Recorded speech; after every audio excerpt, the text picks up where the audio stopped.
par exemple, il y a le PDG de la Manurin, ils sont en train de repartir. Mais ces entreprises nous disent, on n'y arrivera pas tout seul. Alors, il se trouve que moi aussi je suis frontalier de la Suisse et de l'Allemagne, de pays qui aujourd'hui ont un modèle social très comparable au nôtre.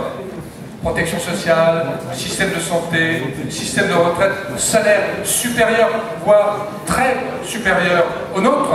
Donc un vrai modèle social et pourtant une vraie compétitivité, et notamment à l'exportation. Alors, il y a un souci quand même. Donc, ça n'est pas irréversible. C'est possible à côté de chez nous. Nous savons que nous pouvons le faire. Nos entreprises sont prêtes, sans sacrifier le modèle social. Et c'est ça, au fond, les questions qu'aujourd'hui nous nous posons. Je vous donne un exemple. Jean-Marc Ayrault, récemment, disait la question du coût du travail, ça n'est pas le problème de la France. Alors, est-ce que ce propos est compatible avec les propositions que nous fait aujourd'hui Louis Gallois pour relancer notre industrie? Alors, je tourne vers Thierry, je me tourne vers Gilles. Quelles sont vos réponses? Et puis, dans un autre domaine, dans le domaine de la fiscalité, est-ce que la fiscalité actuelle, elle est juste? On a parlé justice ce matin.